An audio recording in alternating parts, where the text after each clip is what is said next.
대구에서 폐렴 증세를 보이다 사망한 17세 고교생에 대해서 코로나19 최종 음성 판정이 내려졌습니다. 질병관리본부는 민간 시험기관에서 교차 검사를 실시한 결과 모든 검체 검사에서 코로나19가 검출되지 않은 것으로 확인했는데요. 네, 관련 내용 전문가와 짚어보겠습니다. 유병욱 순천향대 서울병원 가정의학과 교수 모셨습니다. 안녕하십니까? 안녕하세요. 저희가 앞서서 비중 있게 이 얘기를 많이 다뤘고요. 어제부터 상당히 많은 사람들의 관심을 끌었던 이슈였습니다. 17살 소년의 사망, 폐렴 증세로 보였는데 결국 코로나19의 최종 음성 판정이 났다라는 소식을 접했습니다. 어떻게 보셨습니까? 우선은 본인과 가족분들에게 정말 심심한 조의를 표하고요. 네. 중국의 사례를 보면은 중국에서도 20대 미만의 감염자가 500여 명이 있었는데 네. 그중에 한 분이 사망한 사례가 있었고 거기에 대한 자세한 보고는 아직 중국에서 나온 건 없었습니다. 네.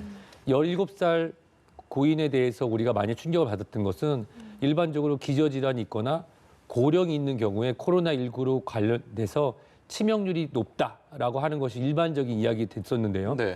이러한 얘기를 듣고 많은 분이 놀라셨을 거로 생각이 됩니다.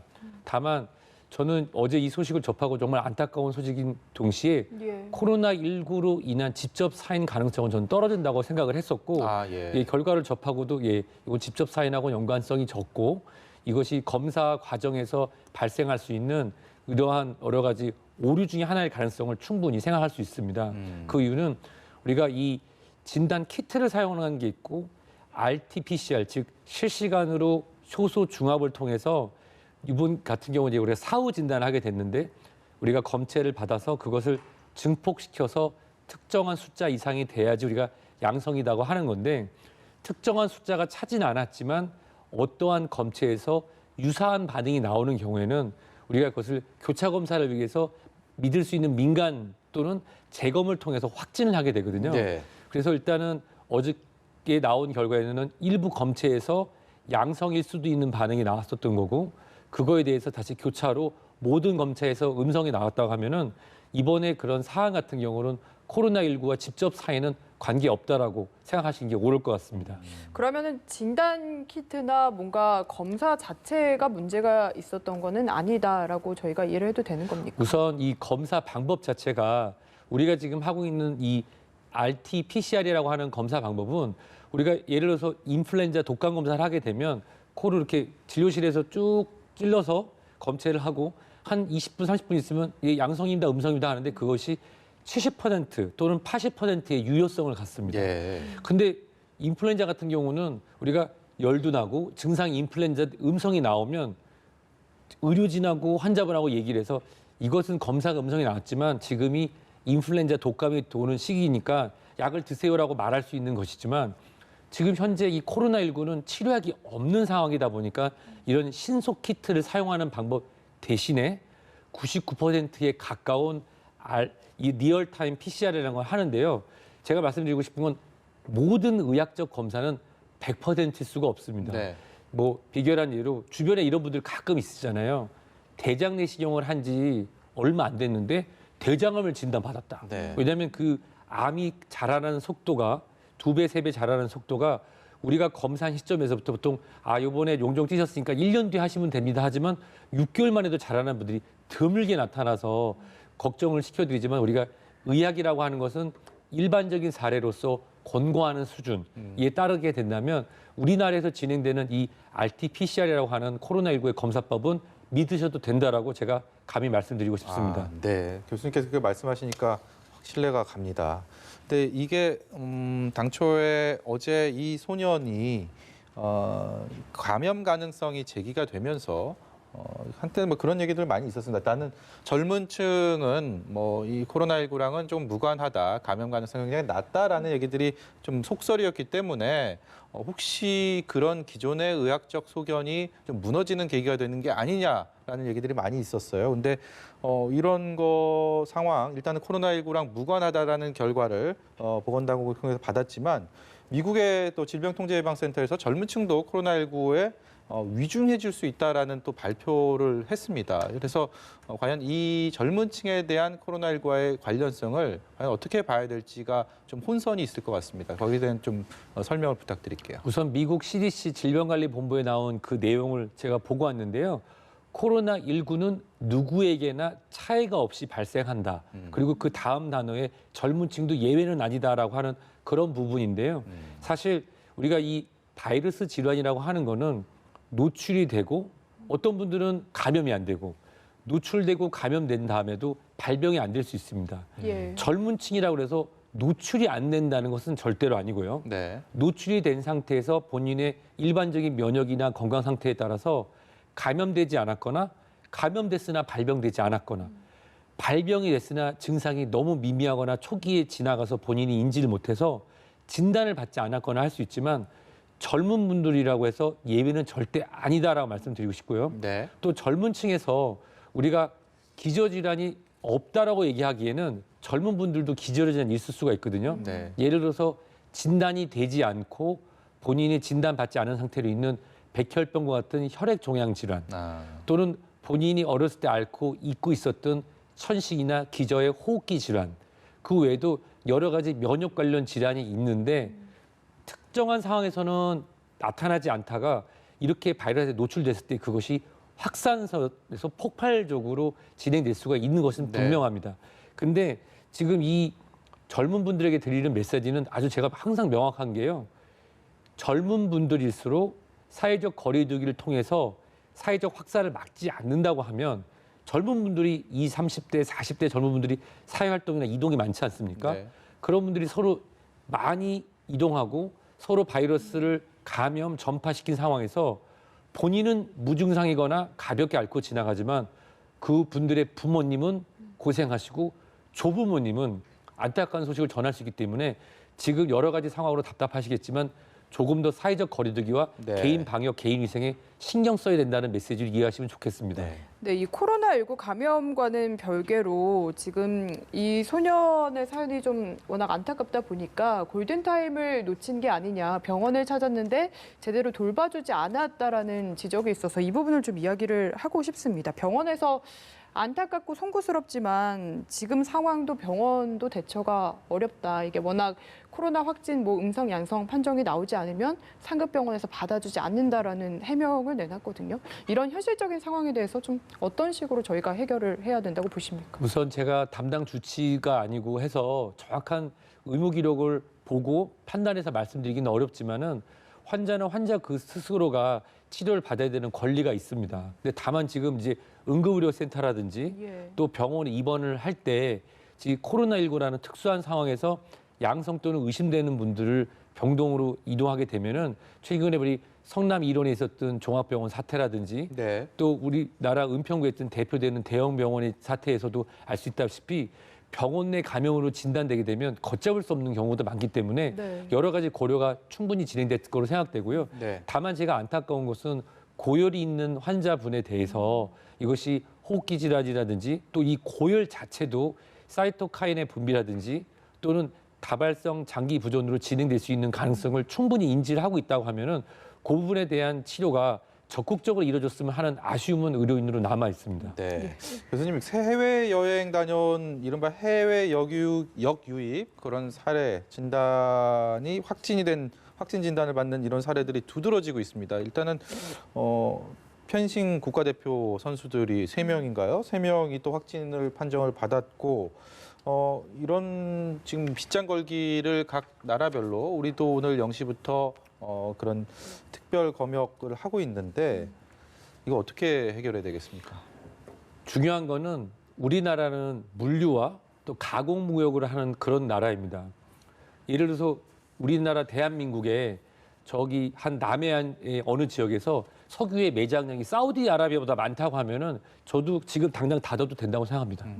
그렇지만 우리가 자원 해결을 할 수 있거나 그런 상황이 아닌 특수한 상황이라고 하면은 빗장 걸기를 하기에는 이미 지역 감염이 다 이미 진행된 상태이기 때문에 현재 와서 국가별로 빗장 걸기 하는 건 큰 의미가 없습니다. 네. EU 간에 지역 간에 빗장을 열어주자고 하는 그 센 조약이 있었는데 그 이유가 서로가 교류를 많이 해서 EU, 유럽연합이 더 발전하다고 했는데 그걸 지금 닫은 걸 보면서 왜 우리나라 이런 생각이 들겠지만 실질적으로 유럽 같은 경우도 다 지역 확산이 되고 나서 정치적 결정에 의해서 닫은 것이지 의학자로 봤을 때 유럽에서 닫은 것은 의학적으로 실효성은 아주 낮습니다. 실제로 제가 중동 지역에 이제 출장을 다녀오게 되면은 예. 이제 비행기가 내리잖아요. 그럼 인천공에서 우리 비행기 같이 탔었던 분들은 다른 코너로 가서 전신 스캔을 받는 그 발열 검사를 따로 하고요. 네. 지금 하시는 거 다 전화번호, 주소지 관리를 하고 2주가 문자 메시지 오고 제가 그걸 특별 관리를 받아봤거든요. 네. 굉장히 저는 구탕타고 생각했지만 메르스가 유행하는 지역을 다녀오시는 분이라고 하면 다 감내해야 되는 걸로 생각을 하고 국민의 한 사람 또 외국인들 다 맞아야 했습니다. 지금 그런 특별 입국 절차를 진행하는 것은 현재 지역사회 감염이 진행돼 있고 방역에 자신감을 보고 있는 대한민국 정부라고 하면은 어떻게 보면 이것이 최선의 선택이다라고 네. 제가 직접 그걸 받아본 사람으로 말씀드릴 수 있을 것 예. 같습니다.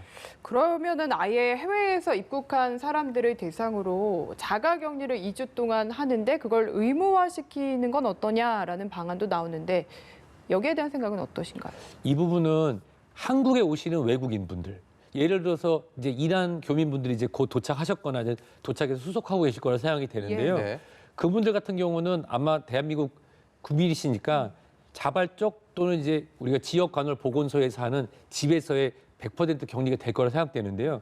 예를 들어서 제가 미국 뉴욕에서 있는 그 주식 거래인인데 여의도에 지금 특별한 거래가 있어서 왔다. 예. 근데 이 사람을 만약 가둬놓는다고 하면 한국에 올 의미가 없는 것이죠. 그렇죠. 예, 그렇기 때문에 그리고 어제 방역 당국의 얘기를 보면은 입국하시는 분이 15,000여 명 내외일 때 대부분 내국인이었고 외국인 경우는 많지 않습니다. 현재는. 그래서 단순히 지금 아름다운 대한민국을 관광차 오시는 분위기보다는 네. 여러 가지 목적을 갖고 방문하시는 분이라고 했을 때 그거를 방문하신 분들을 묶어서 우리 페루에 여행 중인 대한민국 국민들이 지금 묶여 있는 상황에서 굉장히 문제가 많지 않습니까? 네. 예. 그러한 다른 외교적인 문제를 발생하는 것보다는 자율적이면서도 우리가 그런 가이드라인을 줘서 그분들을 관리할 수 있도록 하는 게 어찌 보면 지금 대한민국의 가장 바람직한 선택이라고 생각합니다. 네, 외국에서 유입되는 사례도 그렇지만 또 지금 국내 감염자 다수의 확진자가 나온 사례를 보면 교회 같은 뭐 종교 시설 그리고 병원 또 요양원 그리고 이전에 이제 콜센터나 이게 공통적인 특징이 한 명의 환자가 미칠 여파가 훨씬 굉장히 큰 그런 지금 시설들이기 때문에 여기는 각별한 주의가 필요할 것 같습니다. 지금 뭐 집단 감염으로 이루어지는 상황들이 되게 여기서 시작되는 상황이기 때문에 앞으로도 또 재발하지 않는다는 누구도 장담할 수 없는 상황 아닙니까? 예, 상황을 정말 정확하게 설명해 주셨는데요. 제가 오늘 여기 불러주시기 전에 3시 40분까지 제가 근무하는 병원의 선별센터에서 근무를 하고 왔습니다. 네. 거기 제가 오늘 모셨던 분 중에 대부분이 말씀하셨던 특정 지역 콜센터에 계셨던 분이 다른 지역 콜센터에서 접촉했던 분들에 대해서 어제 연락을 받으시고 검사를 진행하는 분들을 모시고 왔었는데요. 예. 어떻게 보면은 이러한 것들이 이제 예전에는 이제 31번째 확진자 전과 후로 나눠지는데 폭발적으로 증가된 경우에는 이제 크게 막지만 다시 지금 산발적으로 나타나는 경우에는 전수조사를 통해서 그 연결고리를 끊어가는 과정이 굉장히 중요합니다.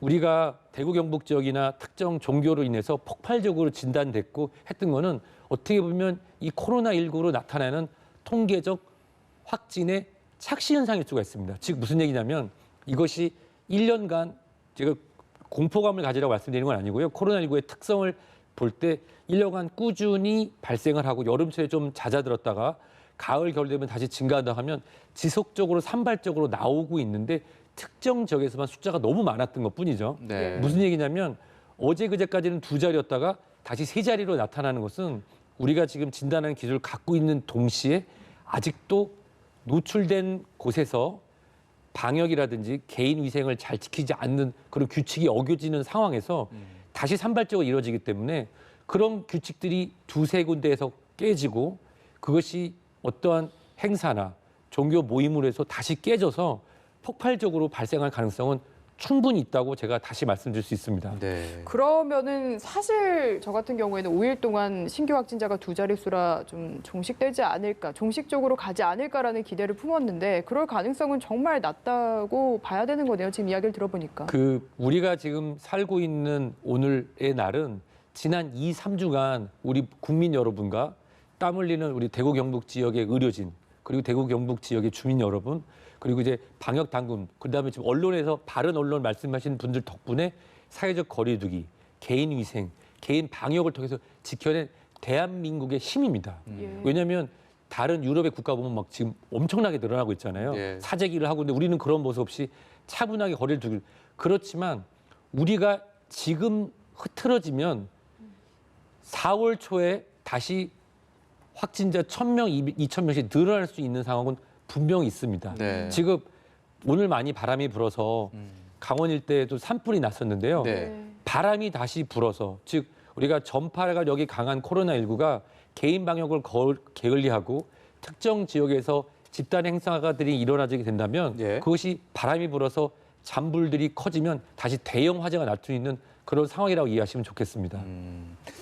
지금 말씀하신 것처럼 우리 박가영 앵커도 얘기를 했지만 저희의 바람은 바람이고 지금 코로나19 사태가 우리나라뿐만이 아니고 전 세계적으로 워낙 확산이 되고 있는 상황이기 때문에 언제 종식이 될 거다라고 누구도 단언할 수 없는 그런 상황이기 때문에 과연 이게 지금도 일반 국민들은 꽤 많은 시간을 코로나19의 사태 속에서 우리는 살고 있다라고 느끼실 겁니다. 그런데 앞으로 더 장기화될 수 있는 상황에서 그렇다면 사회적 거리두기와 뭐 개인 소독, 개인 방역 이런 것들을 누누이 강조하지만 어느 순간은 좀 흐트러질 수 있고 그리고 거기에 대해서 굉장히 많이 지칠 수 있고 이런 상황이기 때문에 어떤 것들을 좀 준비하고 장기화에 대비해야 될지도 좀 궁금합니다. 우선 이 사회적 거리두기가 시작됐던 시기와 최근에 이제 그 메르스 이후에 나왔던 보고서를 김원환 교수님이 사용하시면서 알려졌게 되는데 여러 가지 연구들을 제가 직접 확인도 해보고 교수님들 말씀을 들어보면 사회적 거리두기의 효능은 4주에서 8주 정도가 지나면 떨어진다고 합니다. 지금 정 기자님 말씀하신 것처럼 이것이 피로감이 지속되게 되면은 지키기도 어렵고 여러 가지 문제점이 생길 수가 있거든요. 네. 그런데 다행인 건 우리 대한민국 국민 여러분들과 방역 당국은 경험했던 게 뭐냐면 메르스 사태 2015년 같은 경우는 시작됐던 시점이 있었잖아요. 4, 5월에 시작되고 그렇게 많은 공포심이 있었지만 중간에 9월, 10월, 11월을 기억하시는 분은 없어요. 완전 종식은 2015년 12월에 종식 선언이 났습니다. 네. 근데 사실 거의 다 잊고 계셨고요. 2009년에서 2010년 넘어가는 H1N1 신종플루 때는 종식 선언 1년 뒤에 했습니다. 1년 뒤에. 근데 우리는 그냥 잊고 지나갔죠.